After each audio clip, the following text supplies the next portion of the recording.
The 2.0 update in Zenless Zone Zero has been a major turn of events in both story, gameplay, and overall aesthetics. So many massive changes were made to the game, with many good things and bad things that came with the update. I personally feel like ZZZ has lost a bit of the plot when it came to both character design and overall storytelling the moment we got to Wi-Fi. I used to adore the rebellious street vibes of 1.0 more. You could feel the grind fiction the game was based off of in the first couple of cutscenes at the beginning of the game. Character designs that were borderline flawless, the overarching story was engaging and mysterious, and the proxies actually kept their identity a secret. But now, everybody in the game knows we're the famous proxy. Every new girl that comes around has a crush on Wise and is willing to be completely subservient to him, and I can't be bothered to give a damn about the story anymore. While I have my own personal gripes with the direction the game has been going, I can't deny that 2.0 did bring me something I actually liked. That being Pan Yinhu. I shouldn't need to explain any further as to why I like this panda bear, but just know that he has easily become my favorite character in the Zenless roster, and today I'm going to tell you why it's important to have him built. Around a year ago, I decided to make a video talking about whether or not you should build Ben bigger, and the answer to that today surprisingly depends. If you have Lighter, Orphe, and Dialin, you can make a very strong DPS Ben team in 2026. However, this video is more so a successor to that one, because I want to see how the Panda holds up in modern ZZZ meta in the new year. Before we get started, shout out to the channel members as always, and be sure to leave a like and consider subscribing afterwards. Without further ado, let's get into it.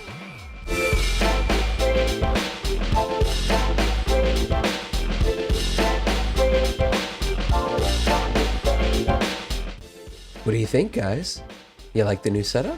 Anywho, I won't go too in depth about Pan's kit because I already have a guide for that. It'll be linked in the description below. But first off, let me summarize what Pan's role is as a defense unit and how you'd want to play him.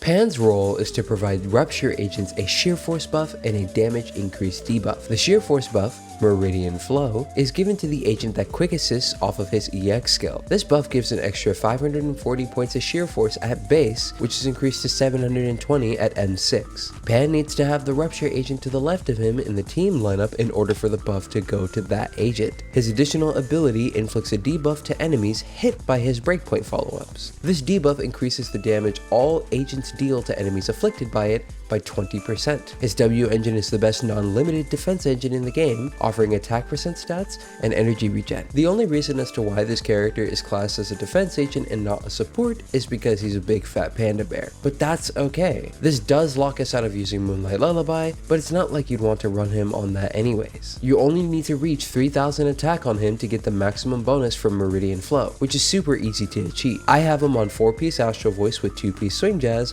and energy regen on the 6th slot. Just make sure to have 1 attack percent main slot on either 4 or 5 and try to go for at least 2 substat rolls of attack percent per piece. I will admit that the character doesn't really exist as a unit until M6, so if you're missing out on copies of him, I wouldn't waste your stamina until you get that. However, if you are sitting on an M6 W5 Pan, first of all, move, that's my spot. Second of all, I don't know why you haven't built him yet. I'll go more into detail once we talk about why you should build him, but unless you find a way to pull for 2 separate Lucias, then I think you should get used to using this panda for the time being. The ultimate goal that you should have for Pan when playing him is to have him EX skill, swap out, and make sure that he applies all 3 breakpoints onto enemies. This has the debuff last for around 30 seconds if all 3 hits apply. This is more than enough time for most stun rotations, and the only thing you'll need to worry about is reapplying Meridian when it runs out. And because you'll be reapplying often due to ER6 and having a SIG, this debuff will be online for nearly the entire fight if you manage it properly, which is incredibly simple to do. Another important thing to note with Pan is that you almost never want to be on field with him. Only bring him out to EX skill, defensive assist, and make sure to use his ult on miasmic shields when you can. The healing his ult brings is nice to preserve one-shots on your DPS, but assuming you're not literally blind playing this game, it shouldn't matter that much. It's only useful in the sense that if your DPS is constantly draining their HP, then you can allow them to do it more often. How we holding up, proxies? I'd say that Pan Yinhu is pretty simple to get online, no?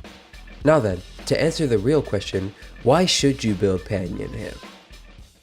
Pan Yinhu is essentially the Nicole Demara of Rupture teams. Hell, I'd argue that he's actually better than Nicole in certain cases, especially seeing as he slots in well for Rupture, considering he only needs the class to activate the additional ability, whereas Nicole loses out on hers in most teams nowadays. Not that it matters that much for her, it's just nice that the universal budget Rupture support is simple to slot in anywhere and gives off his additional ability while doing so. And the cool thing about Pan Yinhu is that he's only going to get better as time goes on too. With a massive increase in both number of agents released and bosses to fight in Zenless, the newer endgame modes are demanding more and more teams to be built, and since Rupture is finally starting to become a fleshed out and developed class, you're going to need more than one Rupture team for endgame content now. This is where the Panda comes in. Just as you had Nicole slot in for your other teams in place of Astra, you do the same here with Pan to help alleviate some of the stress on Lucia's back. And if you're like me, someone that doesn't have Jufufu, Polka can also be another addition to your low-end Rupture teams to get the job done. Yishuan still puts up incredible results with these two furries by her side, especially if you only care about clearing the content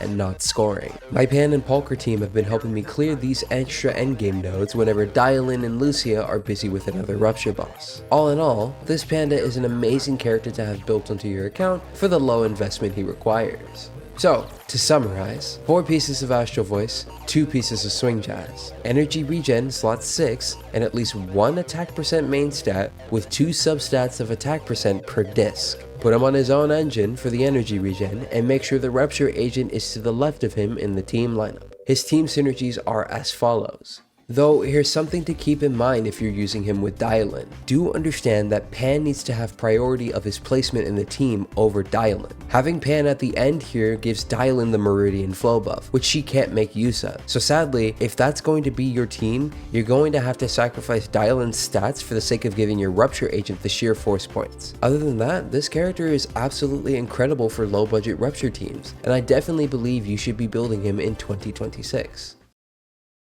And that's the video. Happy New Year, proxies. I just wanted to take the time to say thank you for everyone that's still been supporting me and my content. Last month was a pretty bad month for me in my personal life, but I finally feel like I'm starting to get rid of that funk and starting to get back into the flow of editing. I'm currently working on my next video gushing about Banyue, so do look forward to that. Thank you guys again so much for watching, and as always, I've got to get started on the next one. I'll catch you guys later. Bye-bye.